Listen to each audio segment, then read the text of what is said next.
आओ दीदी, देखो बहू आ गई। बेटा जल्दी से कलश गिराओ। अरे संजय बेटा कहाँ रह गया, कहीं दिखाई नहीं दे रहा है। ओ दीदी, संजय तो बाहर ही है। इस करोटी का शकल देखकर शायद मेरा भाई बाहर ही रह गया होगा। इस करोटी के साथ मेरा भाई गृह प्रवेश करेगा। कहाँ मेरा भाई और कहाँ ये कलोटी। चल छोड़, अब क्या ही कर सकते हैं बेटी। चलो चलो रस्म पूरी करो।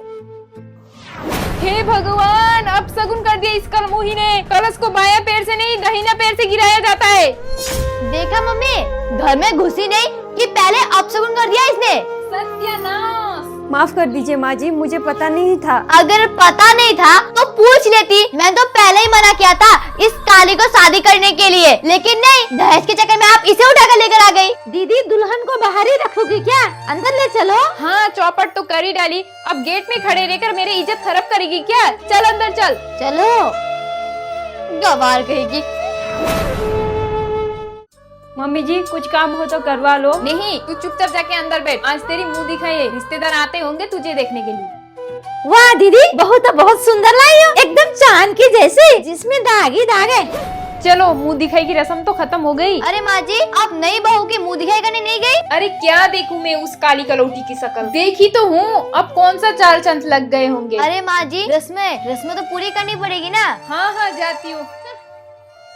पाए लोगो माँ जी। अरे रहने दे, पैर छूने आई है। कल मुही कहेगी, क्या देखूं मैं तेरा काला चेहरा। देखी तो हूँ, अब सगुनी कहेगी। सच सच बोलो तो तुझसे शादी करके फंस गई हूँ मैं दहेज के चक्कर में। 12 लाख रुपए जो दहेज में मिल रहे हैं ना, उस चक्कर में फंस गई हूँ मैं। चल चल, अब जल्दी से अपना घूंघट ऊपर कर। सुनाई नहीं देता है क्या? बहरी है क्या? घूंघट ऊपर कर। हे भगवान, ये मैं क्या देख रही हूँ? छी छी छी, मेरे तो भाग ही फूट गए हैं। पता नहीं इतनी काली कलौटी बहू कैसे मिल गई हमें। अब सगुनी कहेगी। ओ काल देवी, ओ सॉरी, मेरा मतलब भाभी जी, ये लो बैंगल्स पहन लेना, कल सुबह कोई रस्म है। लो, वैसे भी तुम पर कोई चीज सूट नहीं करती, पर क्या करे, रस्म में पहनना तो पड़ेगा ही। और सुनो, एसी चालू मत करना, लाइन का बिल तो अब बाप नहीं भरता, समझी? काली कलौटी।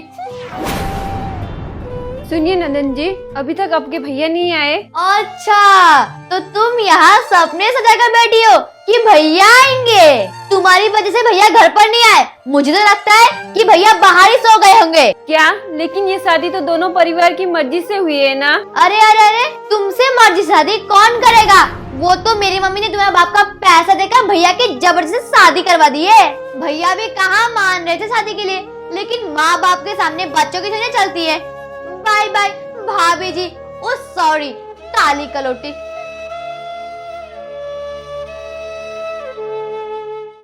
महारानी जी, तुझे प्यास लगी थी ना, ये ले पानी। और कुछ जरूरत पड़े तो मुझे बुला लेना, बाहर मत निकलना मेरी बेइज्जती करने के लिए, समझी या नहीं? समझ गई माँ जी। काली कलौटी कहीं की। बहू, ये लो फूल, इसे अपने रूम में सजाना। मेरे बेटे को फूलों की खुशबू बहुत पसंद है। जी मम्मी जी। ननद जी, ये गहने तो बहुत भारी लग रहे हैं, बहुत चुभ रहे हैं, इनको उतार दूं क्या? हाँ, चुभेंगे। कभी अपने बाप के हमें इतने महंगे और इतने हैवी गहने थोड़ी ना देखे होंगे। गरीब कहेगी। मम्मी, जरा इनकी सुनना तो, क्या कह रही है ये? हाँ हाँ, मैंने सब कुछ सुन लिया है। चुपचाप वो पहनकर वहीं बैठो, बाहर रिश्तेदार बैठे हैं। सुनिए, एसी में मेरा दम घुट रहा है, पंखा चला लूं क्या? कभी अपने बाप के घर में देखा था तुमने एसी? जिंदगी भर तो पंखे में रही हो, नाटक करने की कोई जरूरत नहीं है। चुपचाप बैठी रहो, घर की बहू हो, घर की बहू की तरह रहो, महारानी बनने की कोई जरूरत नहीं है। बढ़िया पंखे की हवा खाने वाली।